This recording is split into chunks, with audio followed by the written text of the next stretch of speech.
Gak ada itu anak sekolah libur. Intervensi oleh Kementerian Pertanian, suruh anak-anak sekolah nanam padi, suruh anak-anak sekolah beternak, itu bisa. Nganggur anak kita hampir setahun hari ini, ngabisin pulsa. Bilangnya kuotanya dikasih, faktanya nggak nyampe. Ini yang terjadi.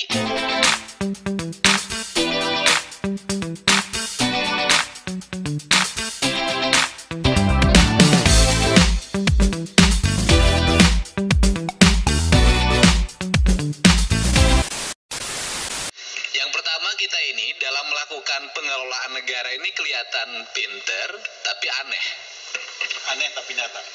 Yang pertama misalnya kita memiliki logika bahwa pangan harus ditingkatkan, produktivitas harus ditingkatkan, kebutuhan masyarakat terhadap pangan itu harus dipenuhi.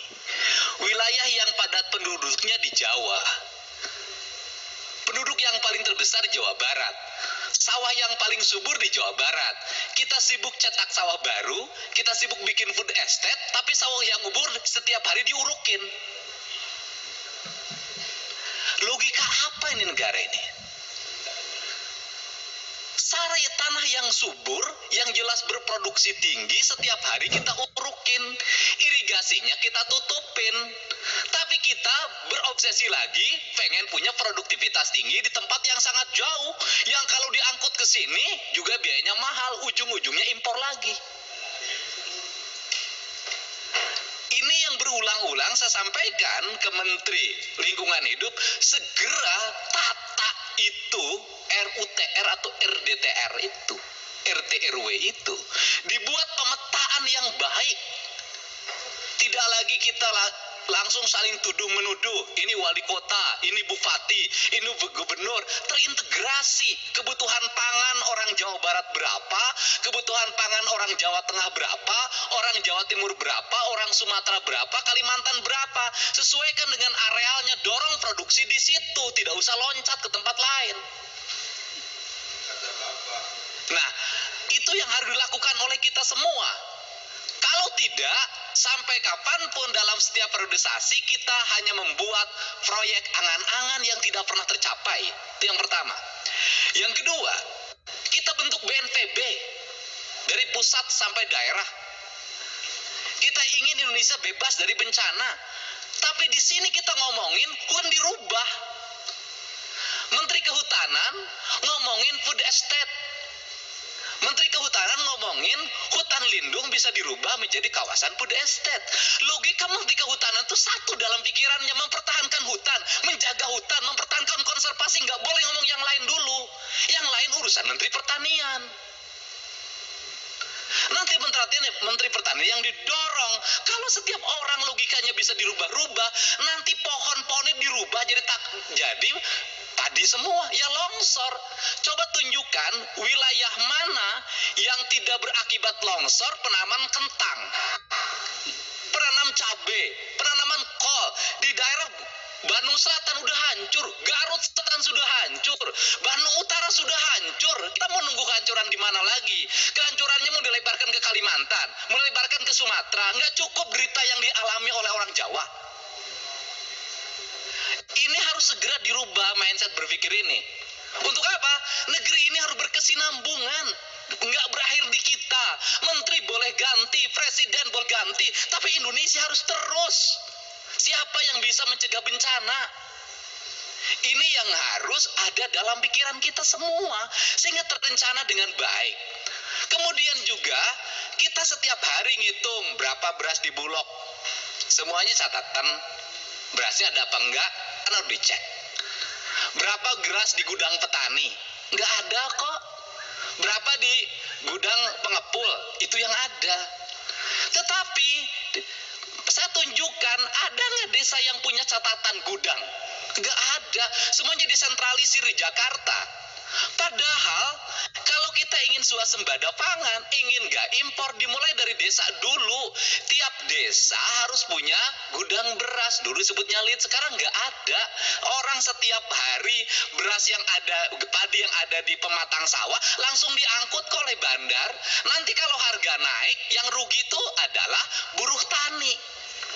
Ini yang terjadi hari ini. Logika kita ini terlalu luar negeri. Padahal yang dimakan itu beras dalam negeri. Nah, ini yang harus segera dibenahi sistematika berpikirnya, sehingga ketika hari ini harga jagung naik, pertanyaan saya ini, apakah nggak ada rencana taman per tahun? Wilayah mana penghasil jagung, berapa juta ton dihasilkan, beras berapa, semuanya dibikin perencanaan yang dengan baik, terintegrasi. Saya katakan hari ini tidak ada integrasi Kementerian Pertanian, Dinas Pertanian Provinsi dan Kabupaten. Tidak, masing-masing jalan sendiri-sendiri.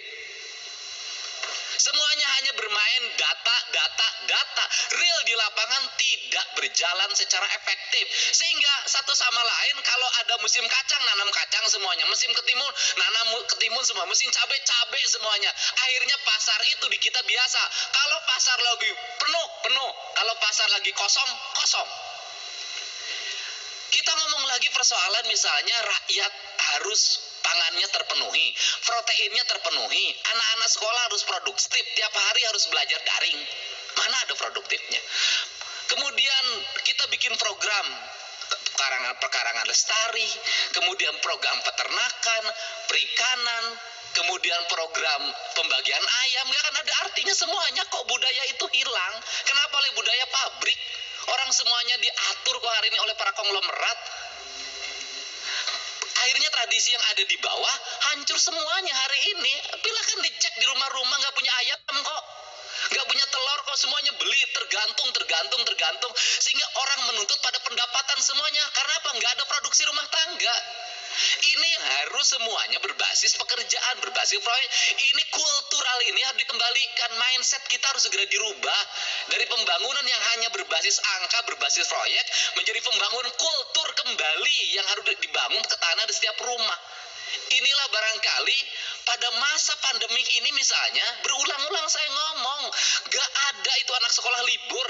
Intervensi oleh Kementerian Pertanian, suruh anak-anak sekolah nanam padi, suruh anak-anak sekolah beternak, itu bisa.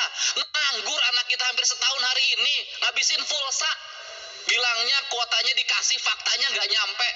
Ini yang terjadi. Semua kita hanya berkutat pada program kita masing-masing. Semuanya adalah hanya di Jakarta, agar dipuji di Jakarta, Real rakyat nggak keurus.